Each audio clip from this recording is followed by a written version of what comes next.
Haleluya, haleluya. Jokristo amoso uduto ni nying Ruoth Yesu opaki. Oimore uru kendo. Adwoko erokamano maduong' otieno ma kawuono ni eri ma Nyasaye omiyowa thuolo mondo wachak waromi e tiende. Abiro loso kuom wach mar tim ni joadu jomoko kaka bende idwaro mondo gitimni. Watim ni ji gima wadwaro mondo ji otimwa. Enie Mathayo 7:12. Owacho ni pile timuru ni jowadu mana kaka duher mondo gibende gitimnu. Mano e kama wadwa wuoye kawuono. To abiro somo weche moko koa e Mathayo 4:23. Abiro somo moko e Mathayo 5. Wabiro neno verses matindo tindo Mathayo 6:7. Erokamano. Achako mondo asom Mathayo 4:23. Owacho kama eri. Yesu nowuotho e piny Galili duto, kopuonjo ji e utgi mag lamo. Nolando wach maber mar loch Nyasaye, kendo nochango ji duto man gi tuoche mopogore opogore. Humbe nolak e piny Syria duto, omiyo ji nokelone joma nigi tuoche mopogore opogore, gi joma rem ohingo, kaka joma nigi jochiende, gi jondulme, kod joathany. Mi nochango gi duto. Ji mang'eny noluwe. Ne gia Galili, gi Decapolis, gi Jerusalem, gi Judea, kod piny man loka Jordan. Yesu koneno ka ji obiro mang'eny. Mathayo 5 wachonwa ni kane Yesu oneno ni ji kae ng'eny kamano, nodhi ewi got mobedo piny kuno. Jopuonjore ne nodhi ire mi ochako puonjogi. Muma machon ni kod kitepe 39.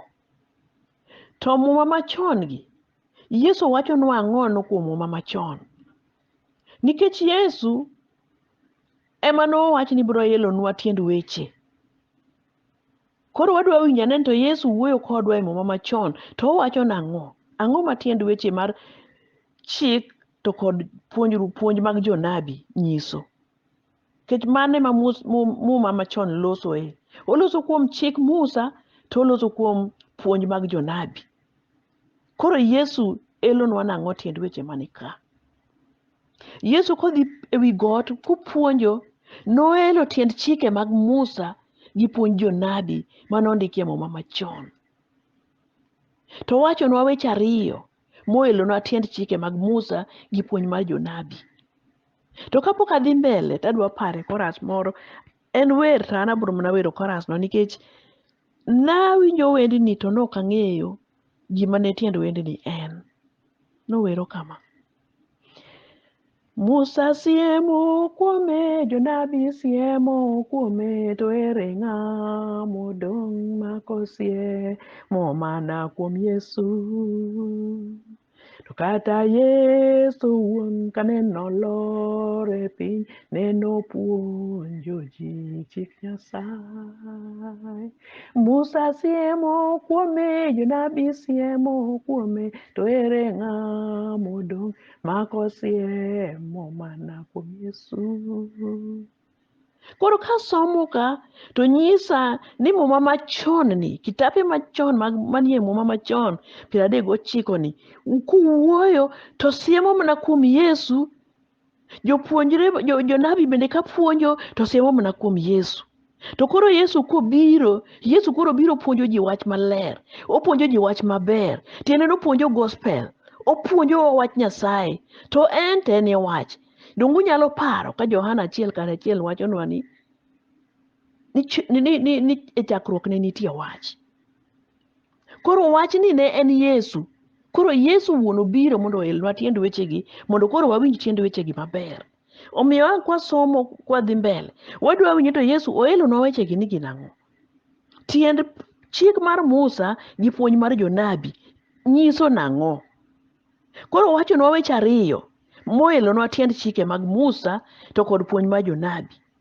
Achiel nie Mathayo 5:17. Mathayo 5:17. Owacho nwa niya, kik upar ni asebiro mondo aketh chik kod weche jonabi, to asebiro mana ni mondo achopgi. Yesu biro chopo chik. Yesu biro, ok obiro ketho, to biro mondo ochop chike gi eki. Mae momiyo chik Musa gi puonj mar jonabi e muma machon ne siemo mana kuom Yesu. Ne wacho mana kuom Yesu. Gimoro amora mane giwuoye ne nyiso mana kuom Yesu. Mathayo 7:12 bende wuoyonwa. Yesu wuoyo kowacho ni chik mar Musa gi puonj mar jonabi siemo kawacho niya, pile timuru ni jowadu mana kaka duher mondo gin be gitimnu. Mano e tiend chik Musa gi puonj jonabi mowachi e muma machon cha duto. Tim kaka inyalo timni. Owacho ni watimuru ni jomoko gima dwaher mondo jogo timnwa. Ma is a golden rule. Iluonge ni Got Everest mar chik. Ung'eyo Got Everest en e got maduong'ie piny ngima. To koro ma bende chik maduong'ie ma Nyasaye ochiko, Great Commandment akwae. Gin gik moko ariyo ma chik Musa oloso nwae. Koro oloso kuom chik to kod kaka ichopo chik. Law and the fulfiller of the law. Tiende ni Great Commandment chik cha to kod ng'at mobiro chope ema muma ni wuoyo nwa muma machon. Owacho ni ng'at mabiro reso jogo, obiro reso joma chik otweyo. Tiende ni chik to gi wach maber. Wach maber en Yesu Kristo. Koro chikni elonwa tiend hera mar Nyasaye.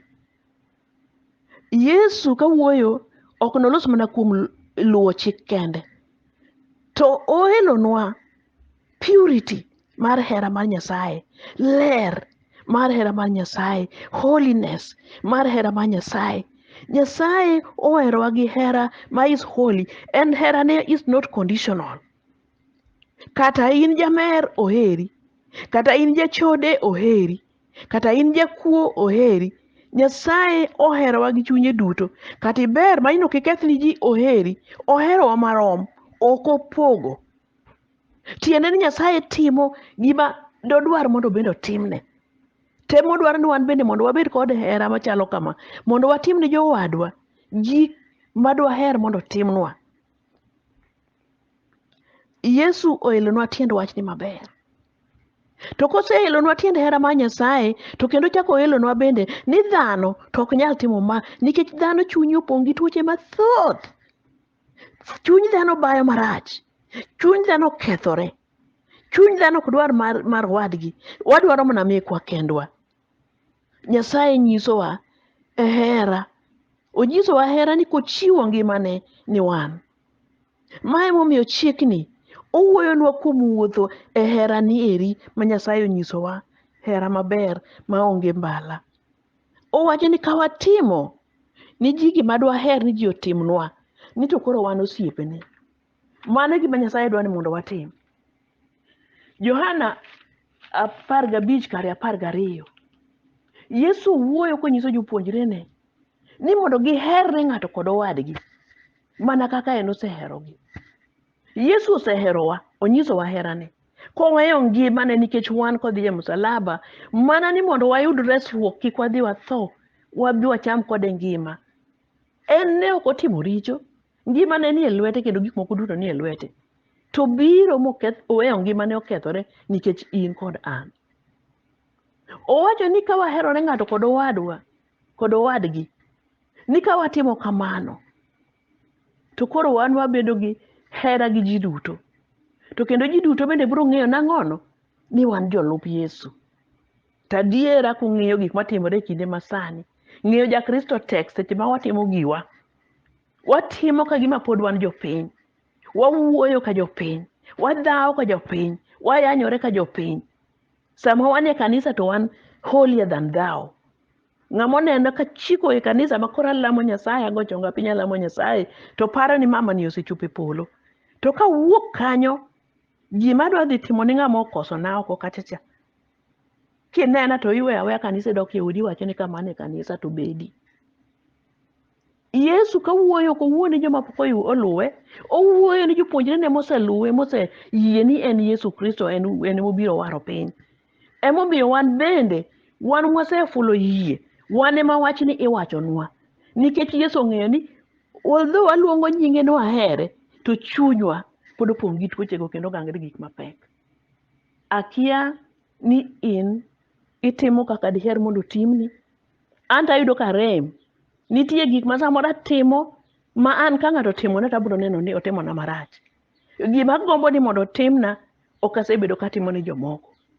To mane ma Yesu kwerowa ni mondo watim pile, watim gima dwaher mondo timnwa. Ni ka watimo kamano, eka ji duto biro ng'eyo ni wan jolupne. Kwaherore. Jopuonjre ne dwaro mondo giherre, to Yesu nong'eyo chuny dhano. Nong'eyo ni ok yot. Emomiyo Yesu ne nyaka dhi mokwongo e msalaba mondo nyis hera moherowago, momiyo weyo nyaka ngimane duto nikech wan.